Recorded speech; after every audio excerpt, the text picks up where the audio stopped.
Oh, Poppy Coburn, welcome to the NatCon Australia podcast. Thanks for having me.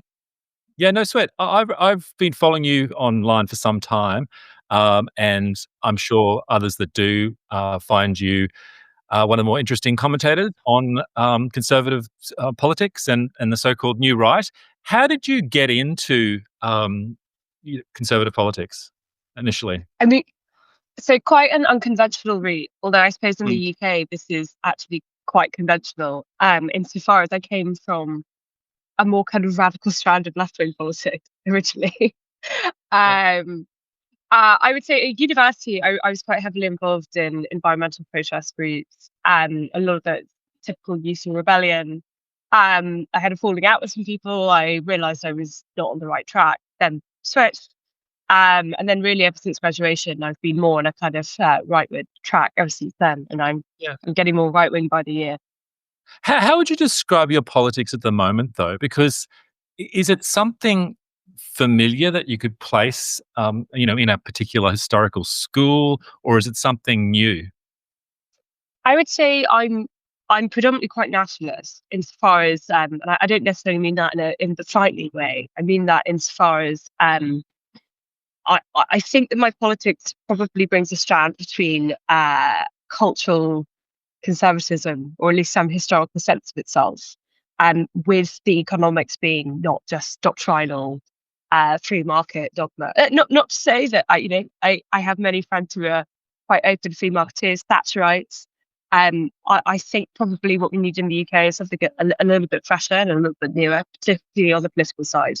So I would really predominantly identify with, a British nationalist, I suppose, or patriotic. Yeah, I mean, so you're within a category, and I heard Louise Perry on the podcast that you were on with her describe you as like the Zoomer right, and Mm. they're often characterized or contrast with, the baby boomer um, right. And I never not like. I mean, I appreciate where she was coming from, but I never quite like that identity politics, that generational identity politics. But how do you differ, or how would you differ from the bipartisan consensus in Westminster or the normie centre right? I would say the thing is, generally, I would agree with a lot of people, particularly the more sensible ones in Westminster, about what's gone wrong. I think we all have a similar set of diagnostics as this system isn't working correctly. So a lot of people will critique the system of Westminster governments itself. We will complain about our energy policy. We might complain about immigration. I think where I would differ is that I'm much more open to taking, I would say, um, I wouldn't say novel because I actually think they're quite old fashioned, but I would use Parliament for what it was originally created to do, which is to act. We have the strongest parliament in the world. Our legislators, if they don't like something, they can change something. Mm. I have a lot of disdain for proceduralism. I don't like when people say, slow down, let's wait. I think our crises are quite severe. So I think actually, if you heard me and, to put it, as you say, not quite correctly, a boomer conservative talk about what we disagree with in the UK, we'd probably rattle off the same list of grievances. But where we differ is they might go, well, that's the way things have always been. Let's hope Thatcher comes back, or we get some, charismatic leader who will. And I would say, no, let's not wait. There's things we can do now, even if they make us unpopular, and even if they're perhaps a little bit difficult. We need to get going, basically. But how then? Because there is this nostalgia for the 80s and Margaret Thatcher in particular in the UK. How would you differ from those who want a sort of Thatcherite revival? I think probably slightly on some of the economics. And I say this she was obviously one of our great leaders, but you can make the same argument that Tony Blair was a great leader. I obviously don't agree with a lot of what he did, but he saw some of the broader issues of Britain and actually took that longer term strategy to fix them. I think the problem is our economy is very heavily financialized. We're a services-based economy, and that makes us very vulnerable in a world that's closing off. So I think when the Trump tariff stuff was going, for example, there are a lot of people in the UK who were kind of sitting there and going, this is going to really, really hurt us. We have a very close relationship with America. We obviously have no manufacturing capabilities. We have some of the most expensive industrial energy in Europe. This does not look good for us. And so I think where we kind of differ from the Thatcherites, is I think there's a degree of complacency of thinking we can continue the same formula that did actually work quite well back then. It really did unlock a lot of economic growth for our country. Yes, there's a lot to be said for deregulation, but that cannot be the end of the story. There has to be a bit of a broader plan about what Britain's place in the world is going to be. That's not necessarily through expanding the state, but it's through thinking a bit more strategically. Yeah. But what do you mean then by being nationalist? Because I'm sure that many of the normie right in the UK would be like the normie right in Canberra, and they would say, "Look, I'm patriotic, land of hope and glory, salute the flag, and all the revel in our history." How does your brand of nationalism differ from what I believe? I think I'm going to use the example of a British MP who you almost certainly haven't heard of. He's not a celebrity here. He's definitely not a celebrity in Oz. He's a Labour MP. He's a guy called Mike Tapp. And he's been making a bit of a name for himself here in the UK by presenting himself as a patriot. And he's like, don't listen to Farage, don't listen to the plastic populists. I'm a real patriot. I believe in British values. And British values are things like the rule of law. Okay, that seems uncontroversial. I don't know, freedom of expression. Not sure entirely he believes in that, but fine. Basically, uncontroversial platitudes. That sort of thing, fine. But that's not actually what nationalism is. Nationalism is pursuing the best thing for your country at regardless of cost. That means looking at our energy policy, right? We're one of the earliest adopters of net zero, and going, this has been catastrophic for British industry, catastrophic for British consumers. Yeah, it might upset some of our allies. It might upset some of these international bodies we're a part of, but this isn't working for us. We need to dump this immediately. It's taking something like our defense strategy and going, what are our military capabilities now?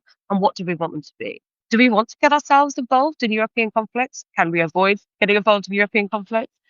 It's basically saying, like, how can we rebuild a position of strength rather than saying we're going to be the international policeman? Because we can't be the international policeman. We don't have a truncheon. It's dumping that internationalism, which is completely fake. There's nothing behind it. Yeah, and Britain, the impression I get, because it had the empire, it always feels like it has to punch so much more above its weight, or still be the air traffic controller of global affairs when they have the capacity to do so. But just to push you a little bit more on that, because I feel like across the Anglo Commonwealth, the centre right are still in never Trump land, right? They'll agree with everything that George W. Bush would have agreed with, with reservations. But there's still liberal interventionist foreign policy, free trade above everything, and mass immigration, but we just need to integrate people better. And I feel like that's where the divide exists a bit between the sort of normie right and the new right. Would you go along with that? I would definitely agree with that. And I think that position has become even more difficult to hold now because particularly look what's happened in Canada, right? So Mark Carney's just been elected. The Liberals were 20 points down 3 months ago. Suddenly he's Prime Minister, it's shocking. And obviously the main reason that people are going to blame that on what Donald Trump has been doing. And to be clear, I love the Americans. I love the American people. I think they're fantastic. And I think Donald Trump is a really impressive, kind of world historical figure. But it was not great for him to say he's going to annex Canada. It probably brought the Liberals back into power. So I think if you are now a European conservative saying stuff like, well, Donald Trump, a lot of his domestic agenda makes complete sense. You need to bring back manufacturing because you can't innovate if you don't have manufacturing. You can't create the technologies of the future if you don't make them at home. Why should we get involved in the Ukraine conflict? It's got nothing to do with our country. Why should we? All of those sort of, and of course, border stuff, right? How do you fix borders in an age of international illegal crossings with international law? Well, you smash international law. You say that doesn't apply to our country. Sorry, it doesn't work for us. We're not going to do that. Those lessons are lessons that we are going to have to learn the hard way, or I think there's only probably a hard way. Let's be honest. But I think saying it is why don't we do what America does? Is such a difficult sell now. People just immediately now can point to you and go, "Well, hang on, you're not looking out for the interests of Britain. You're looking out for the interests of this foreign country." But we're all all of the Western nations are kind of coming to a point where there are internal contradictions within the way that mm, we run our states. And we're mm, getting to kind of crunch time now. mm, We don't see economic growth. I mean, Australia is slightly different. You're in a better economic position than we are. But in the UK, like, the economy's grown, I think, 4% over the last 5 years. 4%. It's terrible, terrible. mm. And beneath the surface as well, that's not real growth. That's immigration-led growth. So, like, we're not innovating. Like, everyone's standard of living is getting worse. What is your answer to those people? We don't want to be like Trump. Like, seriously? Oh, Is that our it, answer?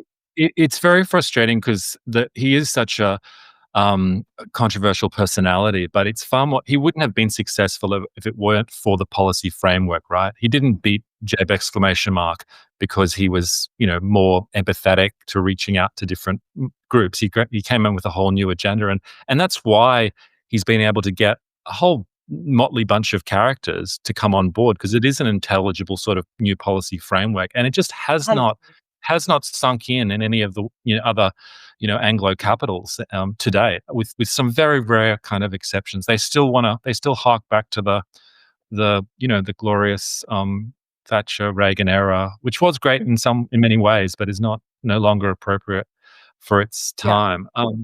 Yeah. Well, I think also, like, that, the way that people will, like, talk about the glorious Thatcher era is not actually reminiscent of what it was like.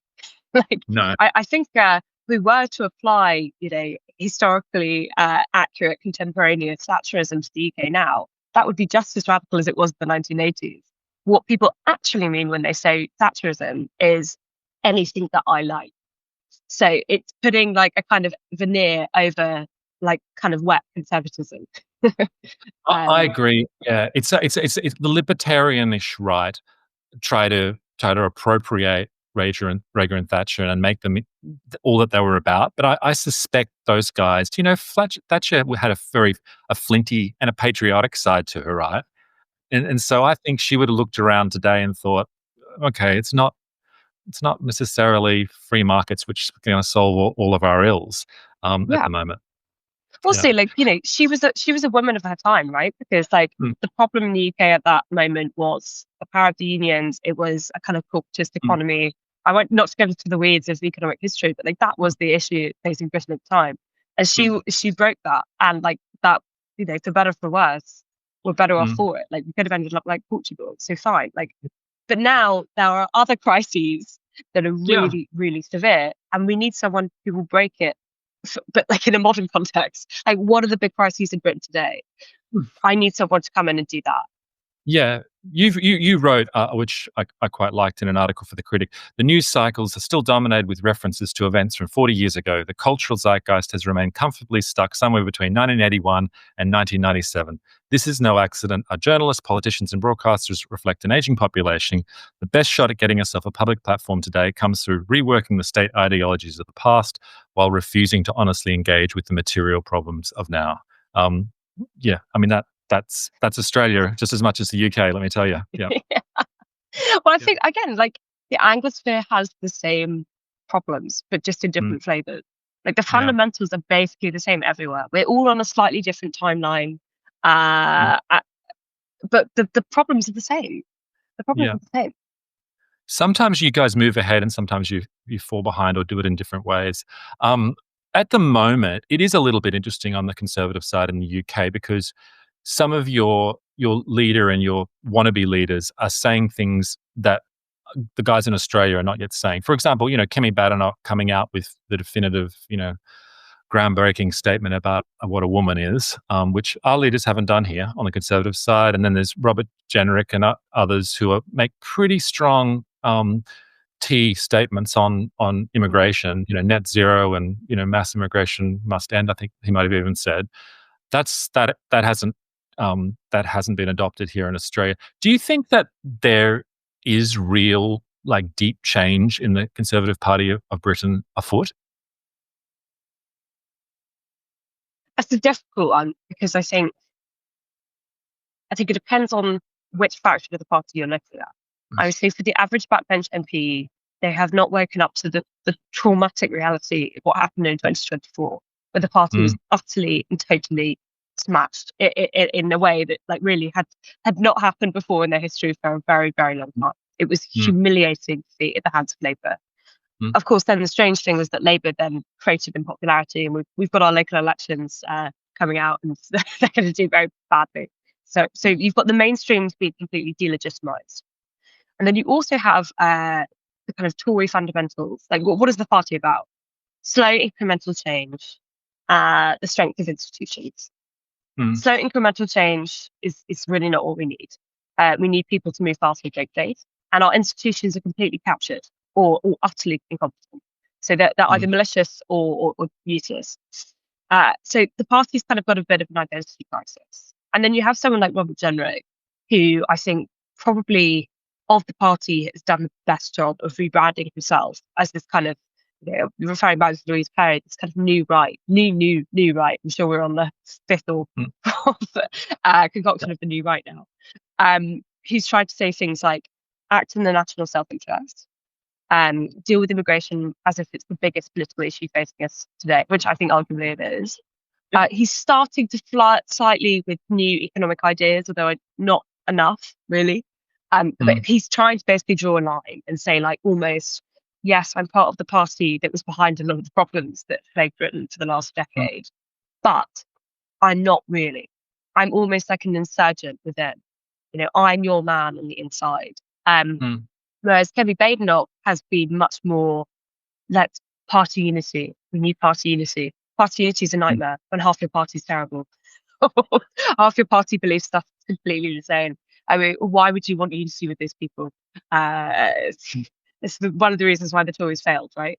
So Jenrick's trying to position himself in that way, whether or not he's going to become leader, whether or not he'll follow through, because, I'm old enough now to have my heart broken by several leaders who will say the sort of things that make me nod and go like, hey, that's really cool. That's really sound. That's exactly what I think.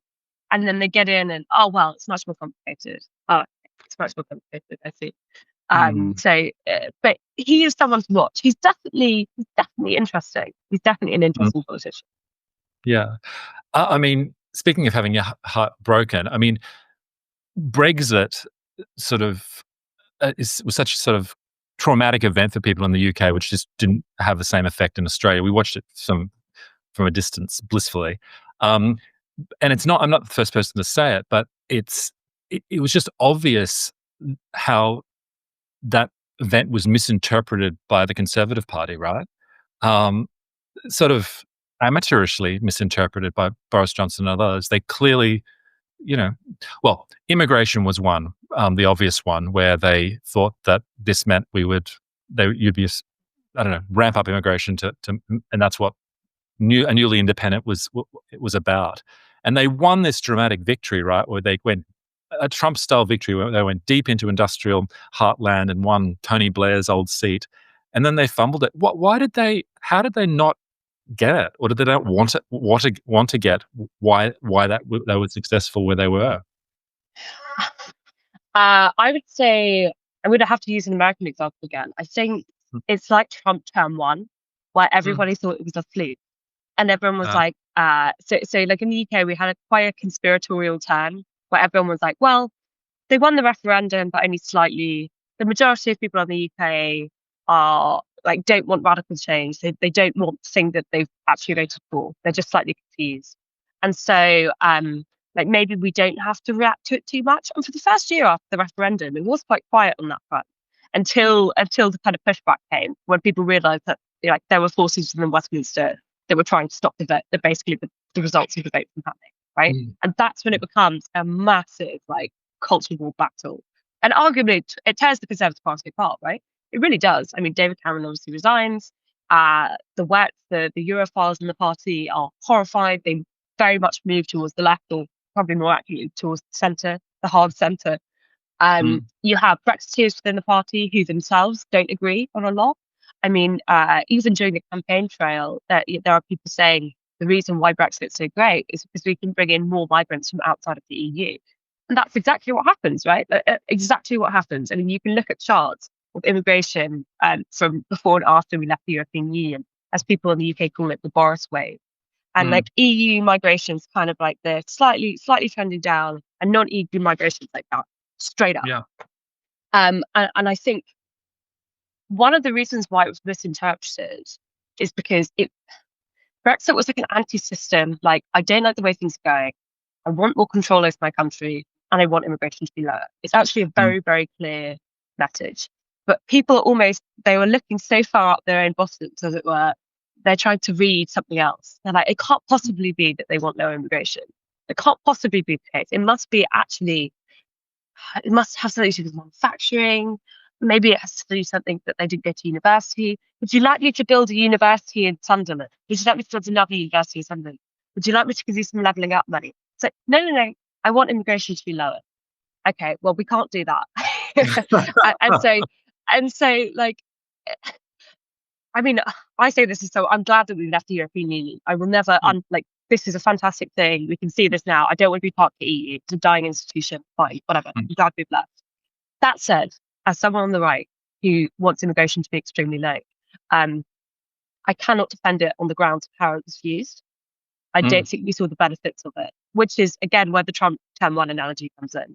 Trump Term 1 moves around, smashes things, but like he doesn't manage to achieve much because things are too chaotic. He hasn't got allies around him, right? So he doesn't achieve what he wants to achieve.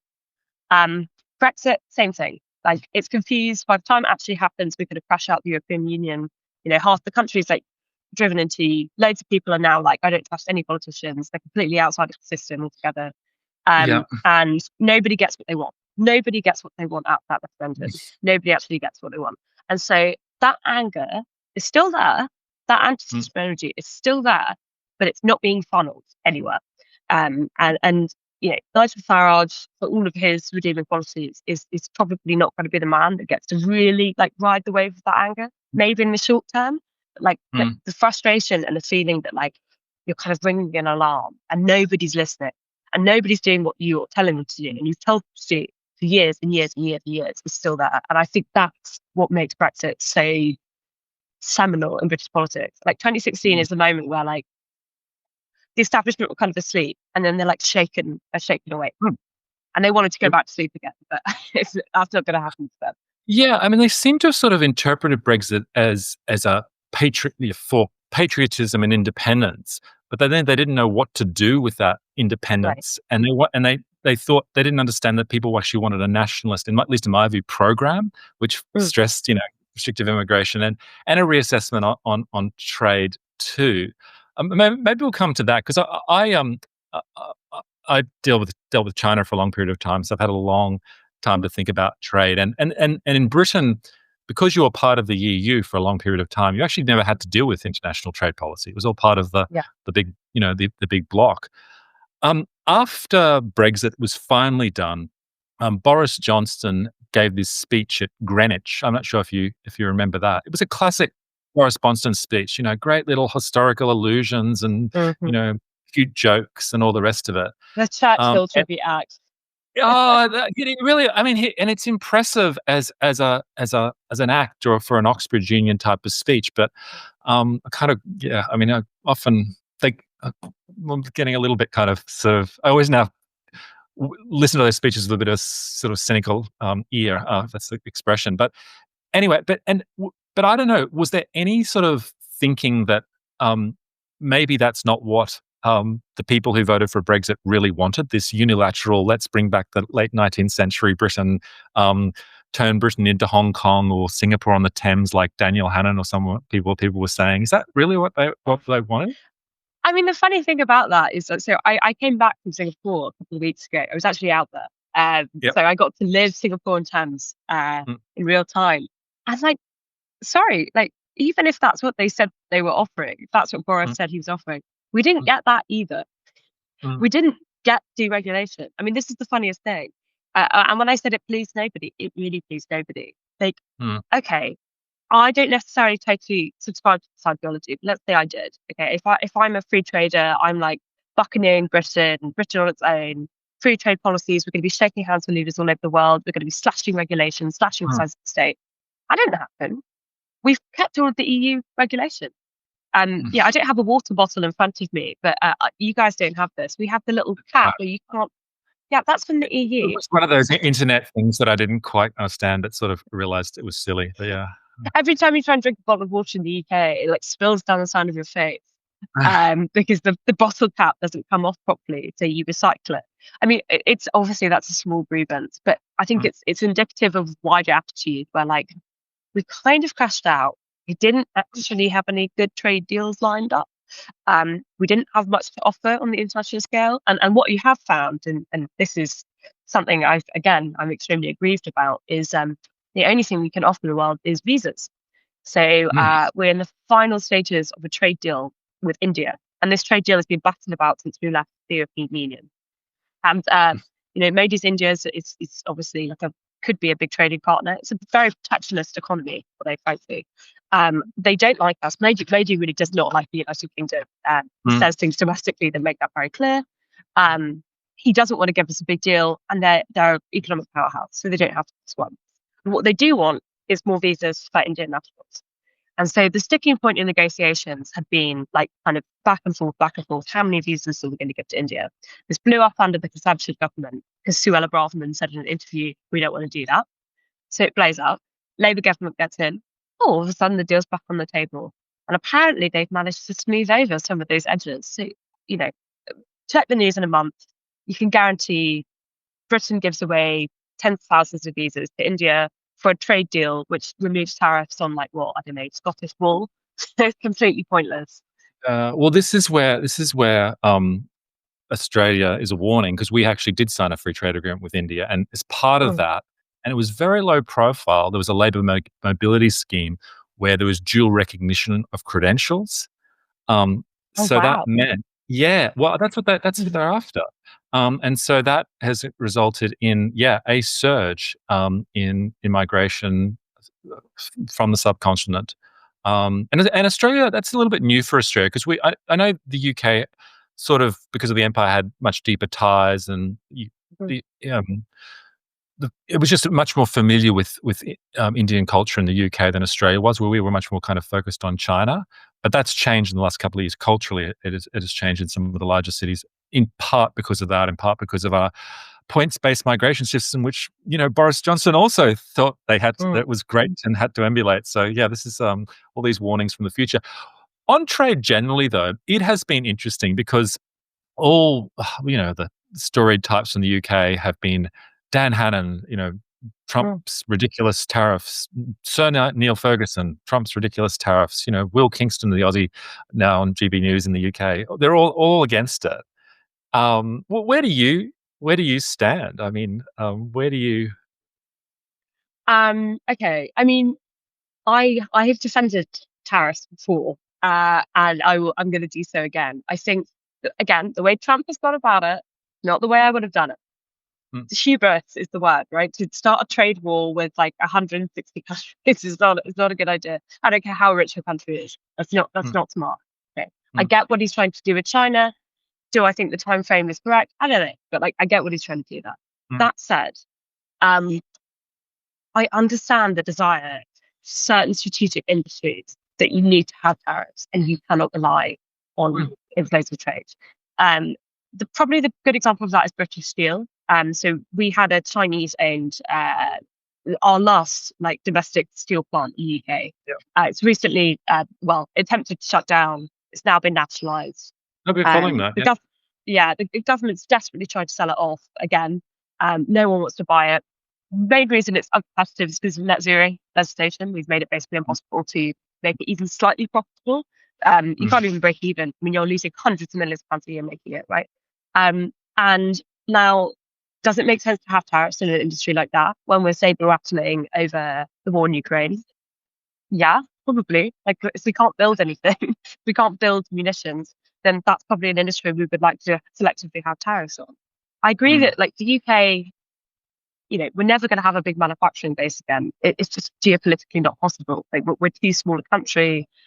We've de-skilled over too long a time. There are industries that we could do very well in. It's probably more high-tech stuff. Fine. But it's so common sense that when it's the Labour government saying something like, we believe in the doctrine of free trade, I'm like, listen to yourselves. What do you actually mean by that? What do you mean by that? Because it seems to me here, that's not working. It was the Labour government that was reluctant to engage in nationalisation as a strategic industry. it's like the two things, like there's complete cognitive dissonance.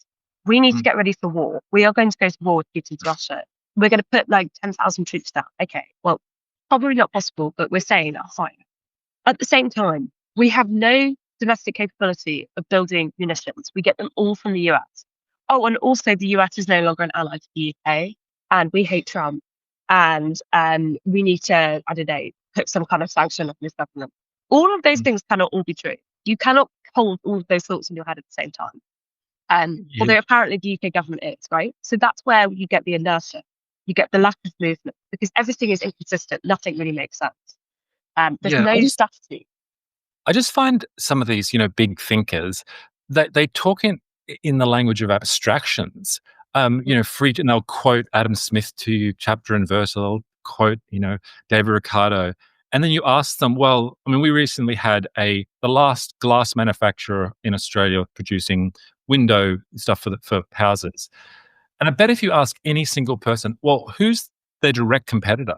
Where are they located and how do they produce that? They would have no idea. They'd just be like, well, it makes sense in this ideal world that we've constructed in their head. And they just don't understand at some level, a nation needs a base industrial capacity to produce things that it might need for military purposes, or it might need sort of to have productive men engaged in, useful, decent work, right?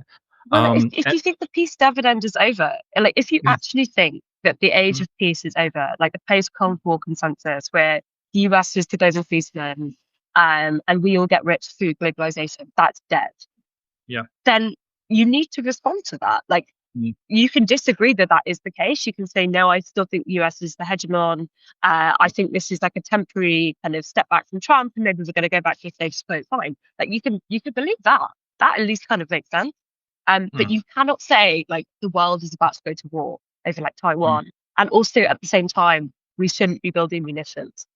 That doesn't make any sense. And that's the really frustrating. We have a similar incoherency here where we'll throw a lot of public funds at trying to boot up a strategic industry, but we will have, the agreement we have with China allows 100% of manufactured goods from that country to come in duty free.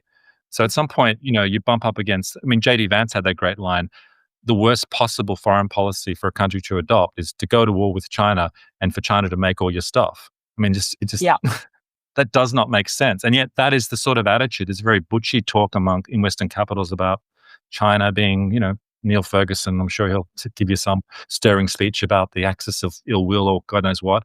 But we've got to outsource it all to produce that in Shenzhen. Sorry, mate, that doesn't fly. No, and I think as well, like you shouldn't listen to neocons who are trying to keep quiet their neocon past and actually now present themselves as cultural vanguard or whatever.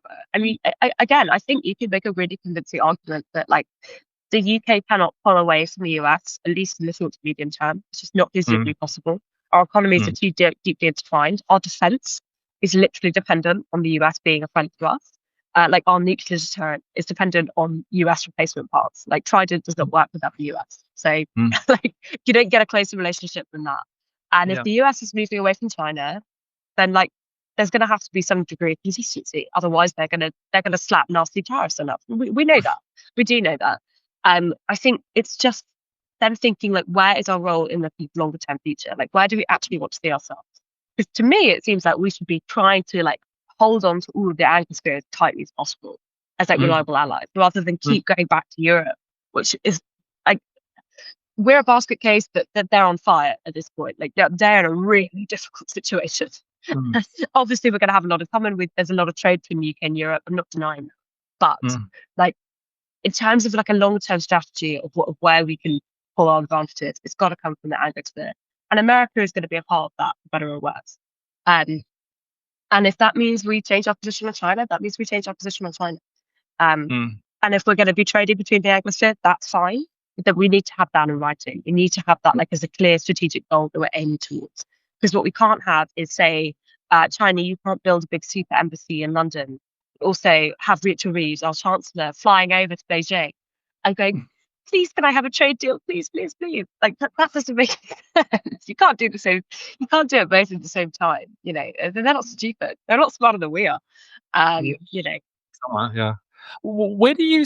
I mean, part of the problem, at least one analysis of all this, is that these are all um, byproducts and problems with liberalism, the governing ideology Mm, of the sort of age. Open borders, open trade, neoconservative foreign policy. So if someone who believes in freedom of speech in Kiev says mm. so, that they are akin to us, the same. We're bound together by values or these liberal axioms. Where do you stand on that? Because I think you wrote an article where you were totally on board with the post-liberal label, but you're nevertheless sort of critical of, you're on the same page with many of those things. I think I'm slightly ambivalent about the post-liberal label sometimes, because I think sometimes it's used as like a shield for people that have cultural politics but no economic politics, which is like kind of pretty fundamental. So you can say like we're going to take control of the universities, but like where's the money going to come from? Whatever. When you say stuff like values that are liberal, the thing about the UK is that we don't really have liberal values. What we have is like the colony come home.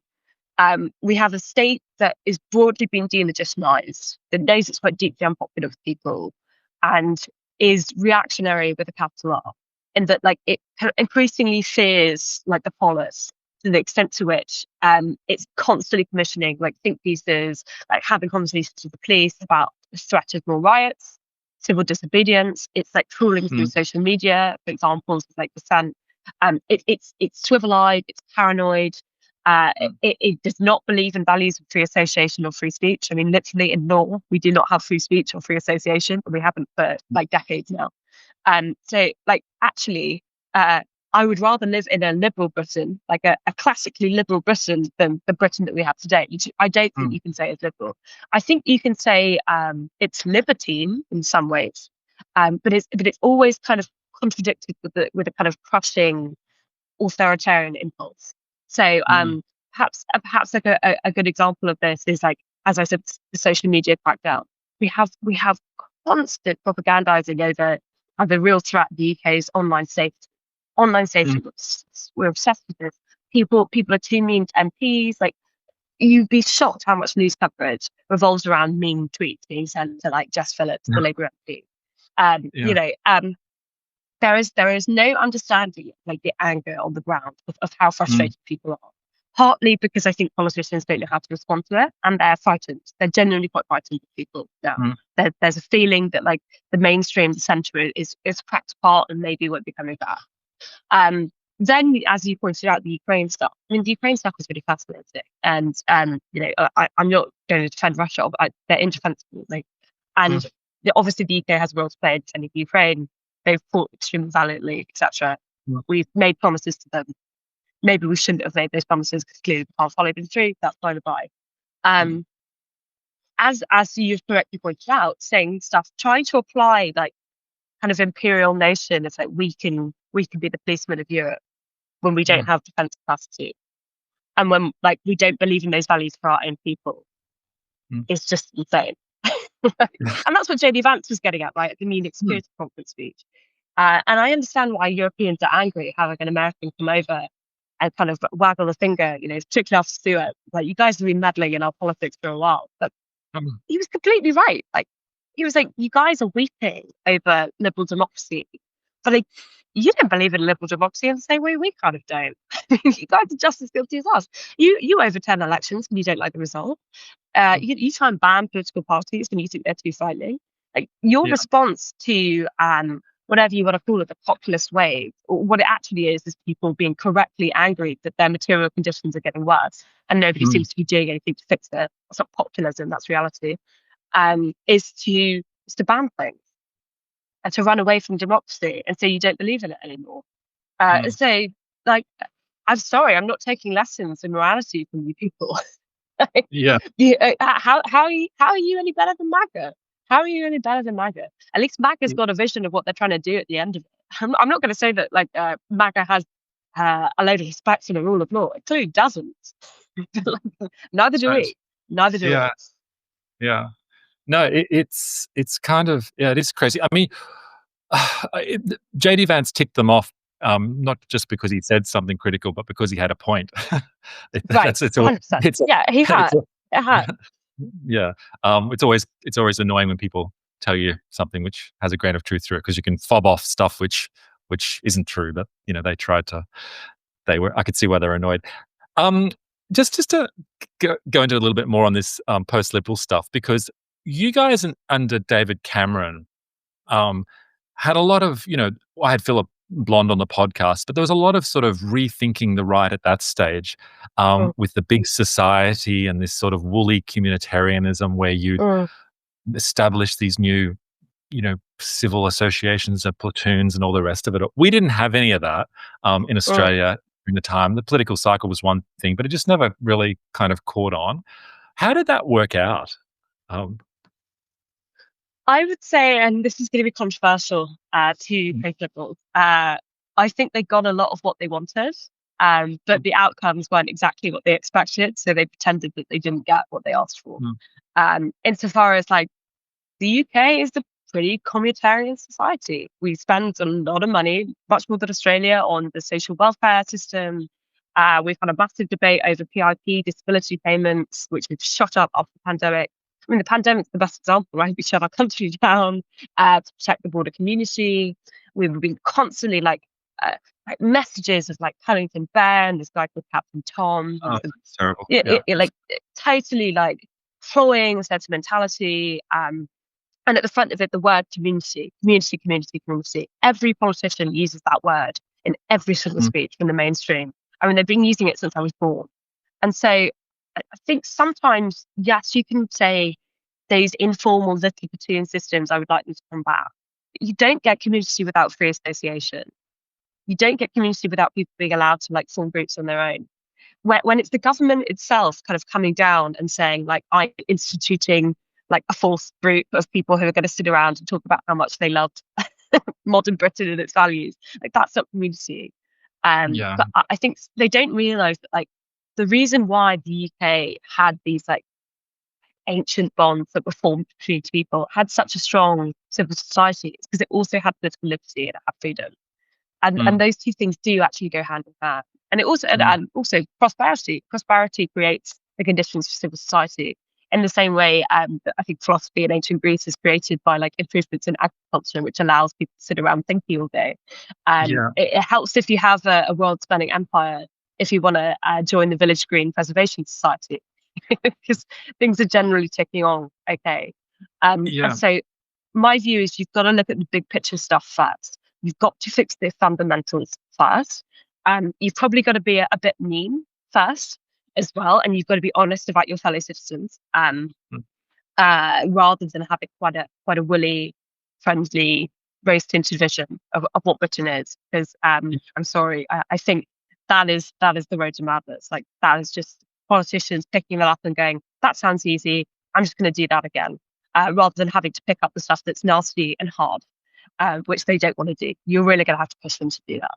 Yeah, it all sounded so sort of, I don't know, lovely, this, rejuvenation of civil society in England. And I remember, I might have even just a comment on the Telegraph, but there was some mum who wrote in saying, where am I going to find the time to establish the Surrey Knitting Society or this, that, and the other, because I've got that crushing taxes, this, and it was just, I mean, it was just seemed very divorced from the day-to-day life of people who are crushed between family and work and everything.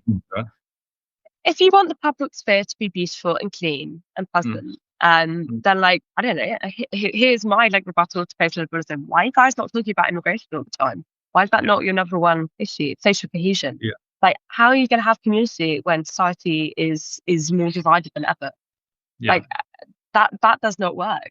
So if you really want to bring the conditions back for communitarianism in Britain, like that's one thing you could actually like advocate for, that has a material basis that makes sense for politicians to listen to. I would love all of the UK to look like Oxford and Cambridge. They're very beautiful cities, but they don't. They really, really don't look like that. And particularly when you leave London, you will see that there is a great deal of poverty, despair. There is a lot of illness. There is like obesity, all of these social ills. Mm. that you cannot fix by talking about re-enchanting. Like, I'm sorry, that's just not how things work. Yeah, We've got to be a little bit more. there is such a tendency of academics or even opinion piece writers to get a bit sort of high on their own supply, Mm, the way they can turn words and suddenly what they write magically becomes reality, even though it's very divorced from what is mm, truly out there. Just you did a lot of work on the investigating the NGO sector, which mm. again is, you know, so that probably, well, what did you find? It probably has created a bit of cynicism in the virtue of these new found little platoons that have been established across Yeah. Britain. So it's really funny. It's like all of these Victorian philanthropy organizations turned out to be run by like insane communists. It was a really weird discovery I made. I mean, and by the way, I'm not using communists in just like a kind of Red Scare scribbled way. I mean like actual self-identified communists. Yeah. So like Joseph Rowntree Foundation, the Esbury Foundation, Barrow Cadbury Foundation. A lot of them were Quaker chocolatiers, so they all have quite whimsical Mm, names. mm, These are massive funding bodies with like combined billions of pounds worth of assets that basically fund the entire progressive movement in the UK. And this is how mm, I found out about them. So I started to look into charity groups or groups that had charitable status who were pushing back against the Rwanda plan, which is ancient history, but it was a yeah, no, about it. deportation Yeah. plan. And I looked through the filings on because if you're a charity, registered charity, you have to declare where all your money is coming from. And I looked through all of them, and the same kind of names of trust coming up and up and up and up. I was like, that's really weird. Why is like the Tolkien Trust, which was set up in by Tolkien's son, and I would imagine it's quite socially conservative, running a group that's called like End Borders Now, like, and so I kind of looked into the history of how the law had changed and how this kind of quiet political activism, this really dark money is slushing around and creating these quite astroturf courses that then look like they've got a load of popular support because they've got some money. Mm, And I was like, oh wow, like a lot of left-wing thought in the UK is being funded by these trusts. That's the reality of society, by the way. If you want mm, to empower the charity sector, by the way, this is what David Cameron did in the 2010s. He was a big society man. He said, like, let's shrink the state. He didn't manage to do that, but he said he would. Let's shrink the mm, state and give the power to the charities. And the charities were like, great, okay. So let's end the criminalisation of homelessness so we can build tent cities in London. Let's like advocate against border controls. Like all like a laundry list of like kind of far left grievances, right? mm. This is not an old lady outside of a supermarket jangling a collection pot for donkeys. That Yeah. is not the reality of charity in the UK. And so I think it was another kind of revealing moment for me that like we cannot delude ourselves about the material conditions of like how society works. And this Mm, is true of all the Anglo-Split. I know Australia has the exact same situation. America has the exact same situation. Like there's a lot of money sloshing around from billionaires who died a long time ago that's been mm. basically captured by a small group of quite determined activists who are then Yeah. like flowing it towards causes they believe. So essentially circumvent democratic process. And like we need an answer to that. We need a way of dealing with that. Because if not, like we can all sit around and agree that our ideas are correct, but if you don't have money, if you don't have foot soldiers, you're not going to win. You're not going to win. I mean, quite familiar with this in Australia because one of my mates, a former Labor MP actually, Gary Johns, he wrote a book called The Charity Ball, which exposed a lot of the shenanigans in the charity sector in Australia. And then, to their credit, the last centre-right government here actually appointed him as head of the charity regulator. Oh wow. So he was able to sort of tighten, but it's very hard to completely tighten all the loopholes because they wiggle in very different ways. But there was additional transparency provided to it, so we might be a little bit ahead of the UK in that respect. I'm just curious though, why do you think? How can the charity sector, which in theory at least is necessary and should do all sorts of good work, how can it be reclaimed for the right or for the right causes and the political right? So I thought about this. There are things you can do in the tightening of the law. in the way that Yeah. you word legislation about who gets to be a charity. Yeah. I think you could even have like a smaller number of charities, and I don't know. So like if 50% of your income as a charity comes from a trust, you get shut down Mm. because that's not Mm. coming from small donations. That's Yeah. potentially going to be used for political causes. You could just have a blanket ban on that, fine. Mm. What you cannot do, and this is again the folly of the right, we've made this mistake many times, is to think that you can change things from the inside. The system is stacked against you in a very fundamental way, and that you do not have enough people who are willing to like turn up at meetings and make that their whole life. We don't have those sorts of people. What we do have is we win elections. The majority of people instinctively share our values. So we have the power of the state kind of behind us. We have, in the UK, we have Parliament behind us that can intervene in anything it wants to. Anything. We don't have a constitution. We can do anything we want. I know, you're amazing over there. It's amazing compared to Australia, We where never we have all use it. sorts of well, states. we never use it, so it's pointless. So, in theory. And what you should not do though is think, if I just put 5 of my guys in a room full of 1,000 people who are entirely hostile to them, and they know who they are, and they know what they're doing, they will undermine you, they will subvert what you're trying to do, they will chew you up, and they will spit you out. It is a waste of time. We have to learn that is not the way to go about it. If you want to get rid of something, ban it.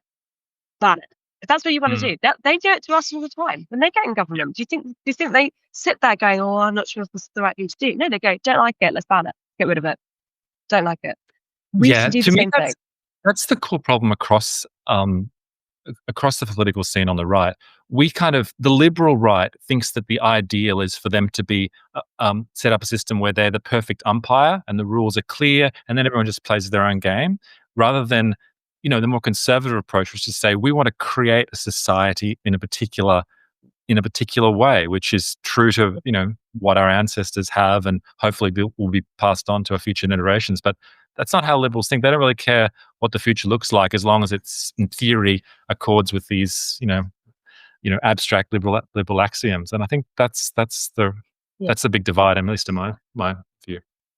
There's a progressive book that was written, I think, in the 60s or the 70s in America. It's very much not well known. It just shows how much of a how hardcore I am about this stuff. And it's called Liberation is an Endless Meeting.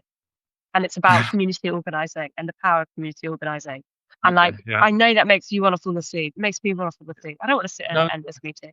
But they do. They'll do it. So if we can't beat them at that, then we have to think of an alternative strategy. What we cannot delude ourselves is thinking that marketplace of ideas is real, because it's not. It's really not. The best ideas do not win out. You can win elections, but that doesn't mean the stuff that you believe in is going to get instituted, which I think the British people are realizing now. We've won a lot of elections on the basis of a relatively right wing agenda, and it hasn't been instituted because you don't actually have those informal mechanisms of the state that make that policy. And until you have some of those people, or until you've at least got an eye pointed at every single one of those groups and being like, I'm watching you, you're going to do what people voted for, or you're going to get shut down. You're never going to get what you want. You're never going to achieve the things you want to achieve, because there are these kind of forces that you can't control. We just don't have that many people. We don't have that many people. Or you win a great election like Boris Johnson did, and then you decide you're going to ramp up immigration, go full balls to the wall on net zero, and sign a free trade agreement with India, or God, it just doesn't seem anything like what the voters actually would have wanted. Hey, when these discussions often get a bit doom and gloomy, paint a wildly optimistic picture for the UK over the next 5 to 10 years, probably. I mean, I'm extremely optimistic. I still get up in the morning every day. The great thing about the UK is that our problems, although they are various, are entirely fixable. They are actually fixable. In terms of human capital, I think we've got some of the best people in the world, and we've got so much talent and we've got so much energy. We've made a lot of really big mistakes after our past. But there is still a way out of this problem, but it requires us acting now. And so there's a challenger party reform that's coming through. I'm not naive. I think if they are not pushed by the right people into taking a set policy platform, they will fail. If they don't know what they're up against, they will fail. I don't want a protest party. We've had that.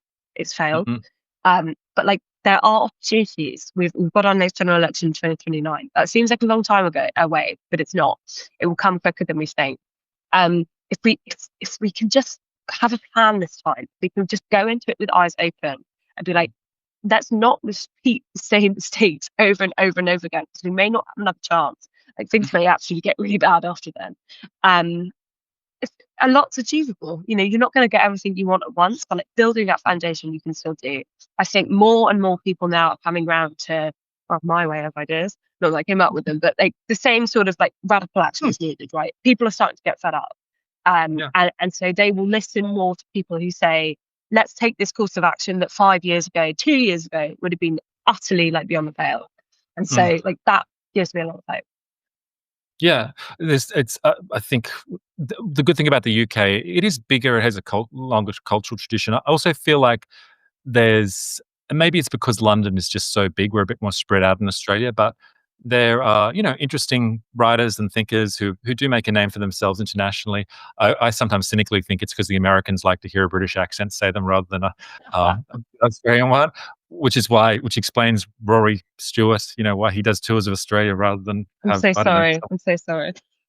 No, it's a problem for us all.